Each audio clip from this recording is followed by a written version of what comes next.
My boyfriend thinks I'm cheating on him with a coworker that I'm spending a lot of time with. Now our relationship is turning sour. What do? I work at my university as a tutor. That means we are basically the assistants of the professors. We help to mark exams, read papers, read assignments, help prepare project proposals, etc.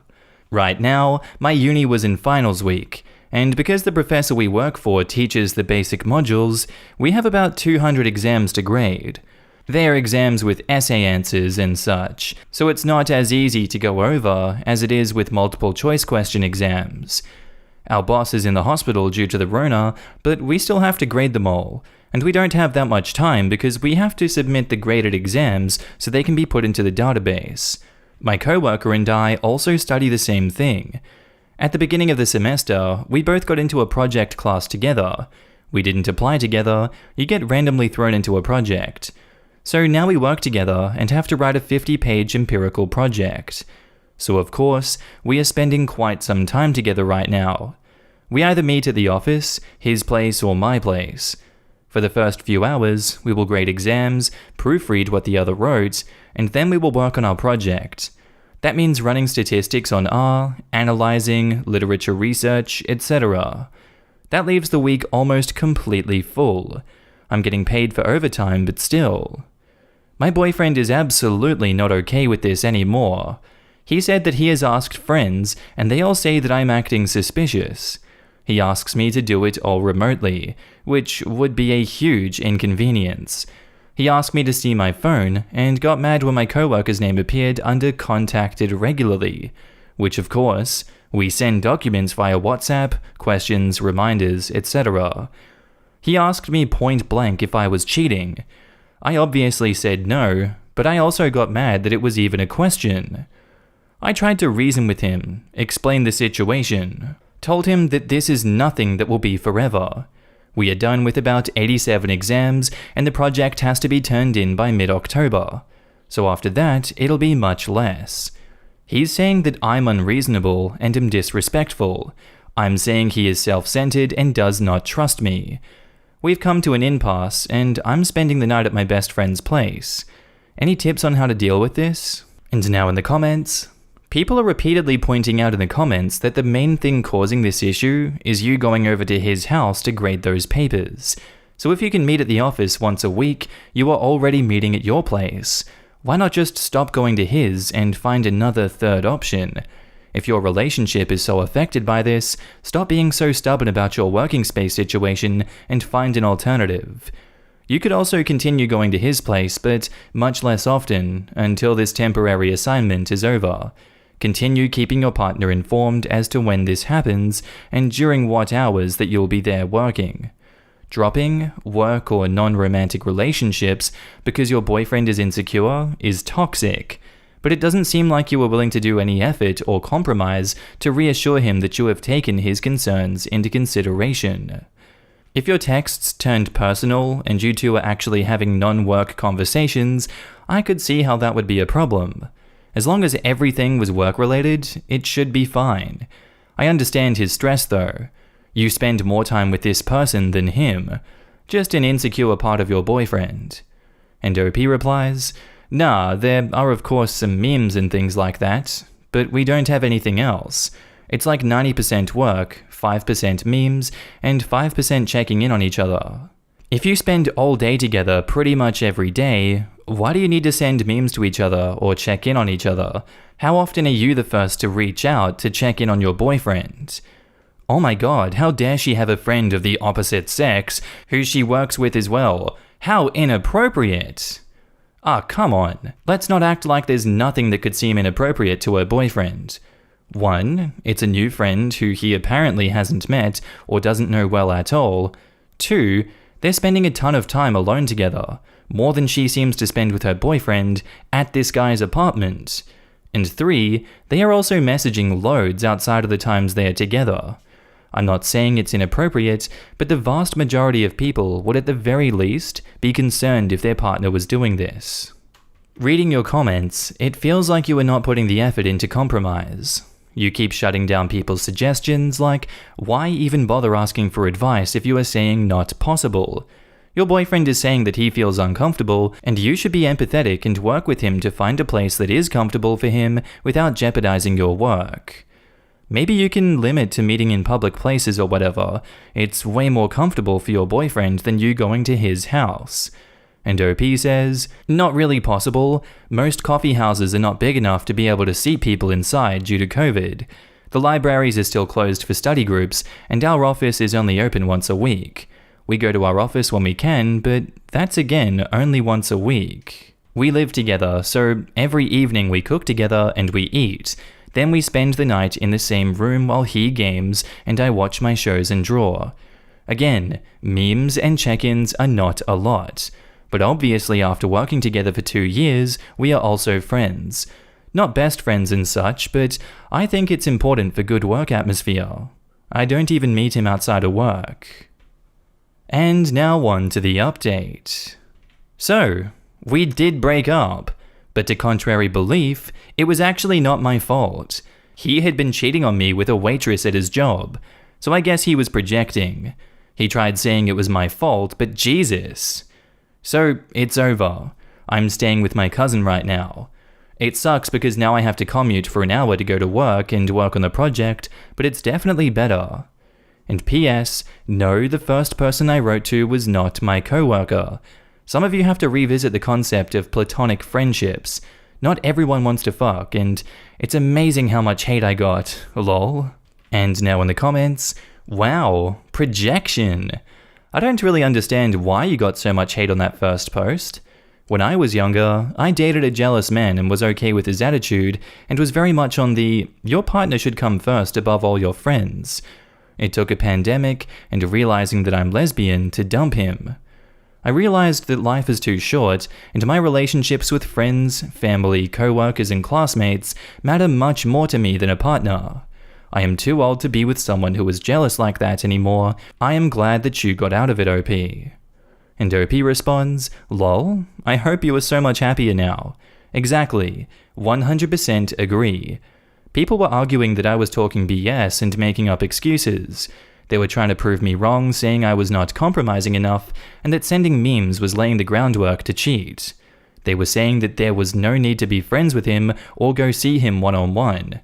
They apparently ignored that I was not only talking about work, but the project that counts as much as my frickin' thesis. That whole men and women can't be friends nonsense doesn't track anymore anyways. Not that it ever did. By that same logic, a gay man can't have any male friends, and a gay woman can't have any female friends. And Lord help the bisexuals. They aren't allowed to have any friends. Every single person who thinks that's true is just a relentless horn dog who would screw anything that moves, and the only way they can not feel gross about it is to convince themselves that's just how all people are. Even if you would have contacted your coworker first thing, it still would not mean that you want to screw him. Au contraire, it would have been a sign of trust. That's what real friends are for. This sub, in my opinion, is pretty toxic. I'm curious how you found out he cheated on you. How did that conversation go? And OP replies, a few days after the post, he used my laptop while his brother was resetting his. He logged into WhatsApp web, did his thing, blah blah blah, he went to take a dump, and I was gonna check my mails. I opened the browser, and there was WhatsApp web. First chat open was the girl he cheated with. Her name was like Jason Soccer, but had very clearly the picture of a lady, and the preview was something like, you should come over after work so we can finish what we started. Of course I clicked on it, and read so much effing sexting. How he said she was the most beautiful girl, and there were pictures, but I did not download them. Then I just screenshotted them and confronted him. What a way to find out. I think it's a pretty normal way to find out. Enraging for sure. Cheaters getting scared that they'll be cheated on? Screw them. Karma will hunt them down. Good for OP. She doesn't need to spend her life with someone like that. I don't even understand why it terrifies them. You cheated or are cheating, but you don't want it happening to you? What a self-centered thought process. It's like they do get the fact that cheating is inherently horrible, but as long as they're not on the receiving end of the hurt, they don't care. I can and will betray you in the worst imaginable manner that might even require years to process and get over, But how dare you pay me back in the same coin? Our next post is titled, I am being accused of racism after unsolicited comments were made about my breasts and I am confused and need help. So I, 24 female, work in a student housing non-profit in the East Bay, California. This non-profit has a majority student board of directors that works with a team of 25 to 30 professional staff. There is no dress code for student board members. I serve as one of the vice presidents on the board of directors. We do have an HR representative who mainly works with the professional staff, but who does also serve student staff. I should also say that I am white, and the individuals that I am in conflict with are Hispanic. After attending a Zoom meeting on Friday, I was contacted by someone in my organization who is not on the board, but is in a relationship with one of the other vice presidents on the board. Let's call this individual C. Female, unsure of age, and their partner is U, 30 male. This individual has never made any contact with me before. They introduced themselves to me as U's partner. They told me they thought I was very beautiful, but they were distracted by my breasts. They did not make any ask of me in this message. They just told me that they were distracted by my breasts and that they wanted me to be safe. To be clear, I do have large breasts, but the outfit I was wearing was something I could wear to church. I had just been at my second job at a religious library where I wore this outfit, and nobody made any comments on my dress. I did not respond right away when I saw the message because I was uncomfortable with her message. I asked a trusted coworker, D, for advice on how I would respond. This coworker also remarked that the message was strange and that their gut reaction was a question on why C couldn't just not look. After working and thinking on a response, I messaged C on Saturday night that I was sorry that my body made her feel uncomfortable, and while I wanted to validate her right to feel comfortable in meetings, I also felt uncomfortable that she was making unsolicited comments on my body, especially my breasts. I let her know that even if I were to wear turtlenecks or baggy clothes, I would still have the body I have, and I can't turn my camera off in meetings. So I suggested that if my body made her uncomfortable to the point where she felt she couldn't participate in meetings, that she pin somebody else's video or use this spotlight/speaker feature. I also sent her a link in case she was not familiar with that Zoom feature, as I know it's difficult to figure out Zoom sometimes. I thought that it would be over after this, but she didn't take my message well. On Sunday morning, C accused me of causing her to have a panic attack due to my message, and told me she was offended by my message, and that her message was a professionalism consultation, that she was offended by the way I presented my body, and made multiple other comments about my cleavage and breasts, saying that I was on the verge of a wardrobe malfunction. She then told me that she was a Mexican woman, and in my response, I made her feel like a perpetrator, when her whole life she has been a victim. She then remarked that I was white, and that I was telling her to compromise her own engagement in a meeting because I don't want to make her feel comfortable.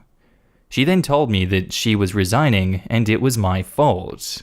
I am so confused. What is this woman's problem? Oh my god, man. After this message, I knew that I needed to cool down a bit because things were tense. I took the screenshots, I began to write a report to HR, and I went to the gym. I'm currently competing C25K, and I really need to run off some of this nonsense. While I was at the gym, C's partner U also messaged me on Slack. By the way, this was all happening on the organizational Slack, if that matters. U told me that he stood by their partner's messages 100% and that he totally agrees with her. U told me that C had grown up in a bad area and that I triggered their trauma with what I was wearing and my dismissive response. Her background has made her uncomfortable with white people, and my response to her comments on my breasts was unsurprising. U told me that he was fed up with white leaders in positions of power. Afterwards, I received an email that C had indeed resigned from her positions and cited being dismissed, belittled, and made to feel incapable by white leaders as her reason. This was 2 days after I had even met her, and only after one message I had sent to her. Besides the one message over Slack, we had never interacted. Afterwards, I reached out to the president of the board, K, who was my direct supervisor, and the executive director S to let them know that I understood that C had resigned, but I was afraid that the accusations were a misrepresentation of what had actually happened. I also asked for HR to be present in the meeting as a third party. K responded back that it was not a misrepresentation, that I needed to be held accountable for perpetrating racialized harm, and that I would be faced with accountability measures. They also told me that instead of trying to explain what happened, I needed to think about what I did to harm C. They refused to have a meeting with HR present, and instead tried to have a meeting with me alone today, saying that they couldn't coordinate with HR to be present at the meeting. I have reached out to S and HR with a document that had my report of what had transpired, complete with screenshots of C's and U's messages to me, K's email to me, as well as what exactly I was wearing that day that had prompted C's comments about my breasts. I am writing because I am genuinely confused on what should be done here. Am I in the wrong? In sexual harassment training that I took for this job, I was told that unsolicited comments about someone's breasts is considered sexual harassment. I don't believe that I was rude to C when I mentioned to her that I was uncomfortable with her comments, and I'm confused as to why I am not being called racist because I did not want her to discuss my breasts. I would like to know if there was anything I could have done better in this scenario and what my options are. My supervisor has threatened to fire me over this, and I don't want to get fired. I love my job, please help, thanks so much in advance. And now in the comments. 1. Please God, people just need to pick pseudonyms and not letters. 2. Get a Title VII lawyer to write a letter, including a letter demanding preservation of electronic evidence, the Slack chats. And OP replies, lol, I'm sorry, I didn't know which I should use. I will find one and reach out though. Thank you. If HR comes through for you, you probably can back off. But what concerns me is that you have someone already threatening your job, the board of directors refusing to go through proper HR channels, etc. Non-profits in the Bay are a small community and crap gets around. If this isn't handled right, it could have long-lasting consequences. Likewise, knowing how some of the smaller nonprofits work, it wouldn't be surprising to me if the HR department isn't up on their game and is ineffective at controlling conduct within the organization. Lawyer is the cautious move here.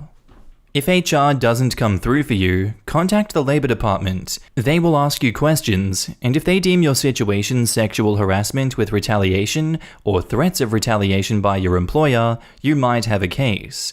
They will not get you money, but they can prevent your employer from dismissing you until you can find a new job. Also, very important, get a copy of all communication and keep it in a safe place, as well as any performance reviews you have. There is a strong possibility that they will try to fire you, and CYA is always best. Oh, the joys of working with students who don't understand the real world. Getting screenshots was a good idea. Giving a long answer to this inappropriate question probably wasn't the best idea. In the future, if someone talks about your body in a way that you find inappropriate, just say, I don't think this is an appropriate topic. If they persist, repeat yourself. If they still persist, ask them to email their questions to you and CC HR and your manager. As for advice, we need to know more about this board. Most boards operate as a committee, so there isn't a boss per se. Generally, board members can only be removed by a 2/3 majority vote of the board. However, not all boards work like this. That said, while being a board member can be a paid position, it doesn't qualify for all the legal protections of a job. It is a murky area of law. You would want an employment lawyer to help you navigate. A question you have to ask yourself is, do you still want to be on this board? And what outcome would you like? From what you've said above, the only person who turned this into a race issue is the other party. Your initial response seemed appropriate to me. However, for the future, as soon as someone touches on an issue that has anything close to controversy or liability with it, you should immediately escalate it to the person above you in the chain of command. That way, they know what's going on from the beginning and can take over the conversation or involve HR. Involving HR in the instance should probably have happened as soon as the other party brought up race at all. For today, I could suggest saving all communication in writing moving forward and insisting on having HR present at any conversation with your boss. Let them know that you dispute the version of events being presented, and even that you may be able to claim reverse discrimination if you are fired. A person doesn't get to claim your existence insults them just for existing as a certain race. Alright, and now on to the update. Since that Monday morning, I had received messages from both coworker U and his partner C trying to pressure me into having an unmediated conversation. I didn't respond to these messages and instead forwarded them to the executive director. I have not received a response back from HR this entire time. On Tuesday, the president of the org / my direct supervisor suddenly resigned. They said that this was a decision that they had been considering for quite a while and they needed to step down. I won't speculate here, but I just think the coincidence is a bit funny. It turns out that word had spread around the events that occurred. On Wednesday, I decided to go axe throwing with my boyfriend to blow off steam. A great activity, by the way. And after, I had dinner with him, his mum, and his brother. I was supposed to go to an organizing meeting at 8 p.m, but I decided not to go because I wanted to spend more time with him and his family. Somebody at this meeting said something that alluded to the situation unfolding between me, my coworker, and his partner. He texted them, "F you, puta," and "I don't want to see your face around place ever again," and then he resigned as well. On Thursday, I received a very long email from you that was further filled with vitriol and more complaints about my breasts. You also sent the screenshots of all the conversations between us. Afterwards, the cat was out of the bag, and the other employees who were copied on that email for some reason responded that they didn't see how my response to C was racist, and in fact, it was C that was acting inappropriately. This kind of affirmed what I had been saying to the ED about the situation, and I did receive more support. However, C and U refused to admit that what they had been saying wasn't okay and just continued to send awful messages. I am sad that 2 of my coworkers had to resign as a result of this situation. I did not think it was that serious, to be honest. But from my friends who I've asked for advice, they both screwed up egregiously. Either way, now we are halfway out of one shitty situation and halfway into another, because now we are at 3 out of 5 people in the middle of budgeting for the next year. My coworkers are stressed and so am I. I don't think they placed the blame on me for what happened, but I feel guilty anyways. I sent an email to C that elaborated on how the original message was inappropriate. I had to say that because I was queer, Jewish, and also Mexican, that her original message to me would have been anti all those things, if my message to her was racist. She seemed to back off, saying that they have forgiven me and that they want to focus on their partner. She apologized in that message, but it wasn't an actual apology. That was fine with me.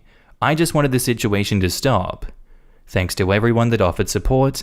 I wish I could say this has a happy ending, but it really doesn't, because nobody feels good about what went down. I'm counting down the days until my term ends. Have a happy Monday, y'all. I read this whole thing thinking, what planet are these people on? None of this makes sense. And then I scrolled back up and finally noticed the word non-profit, and suddenly all the pieces fit. Non-profit boards are infested with equal parts ineffectual doormats and dangerous lunatics. Frankly, this entire sequence of events resolved in a surprisingly sane way for non-profit board drama, considering OP never got fired for a batshit crazy reason. Yeah, I think the only reason OP avoided the firing was that they never engaged in those unmediated meetings, and there was at least one level higher that was involved in the conversation. And then it's only because there were actual people in either HR or the executive level. What a shitty work environment. The bosses could have gotten rid of the 2 assholes and kept the 2 people that resigned if they had just acted after the issue came to light. C and U are absolutely unhinged, and honestly, OP could have gone to the police about harassment, and possibly should have. How awful. I read the title and thought, oh hey, I've had this happen to me before. I have not had this happen to me before. Yeah, same here. Creeps are gonna be creeps, and occasionally, piece of crap creeps will use their race to try to get away with their creepiness because they are creeps. But this went off in a completely different direction. By the end of it, I was wondering if you had some sexuality hang-ups. What the hell, lady? I had two co-workers, Clara, 23, and John, 35-ish.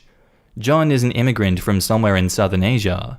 He had worked in the lab at our company for 10 plus years, and was known to be a funny, silly guy who was good at his job.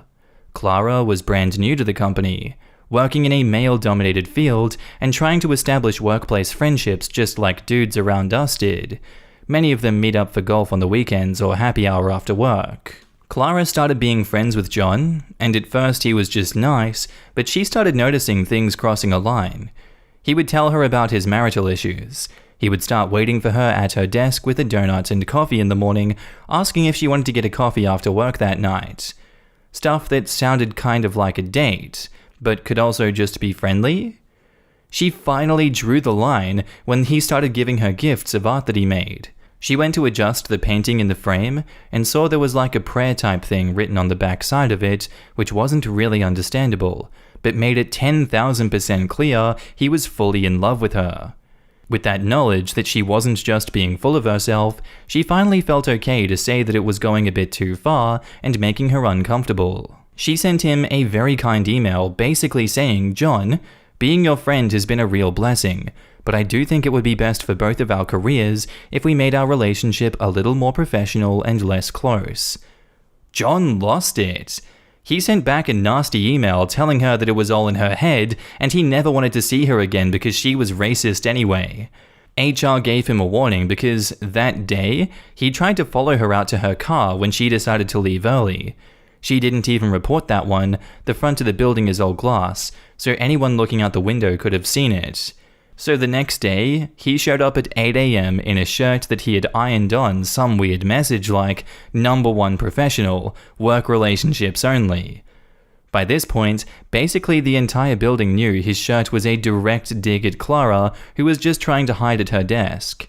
He got fired, but basically everyone heard him shouting in the HR meeting, saying if he was white, they wouldn't have fired him. I don't think he ever realized that his creepiness had nothing to do with not being white, but because he was creeping hard on a girl 10 plus years younger than him when his wife had just had his third child. I feel dirty after reading that. I feel real dirty. How do you guys survive working in office environments? For God's sake, I would lose my mind just dealing with something like that. I don't even want to imagine it. Anyway, guys, that's where the episode ends. Hope you have a good day, and I'll see you in the next episode. Bye.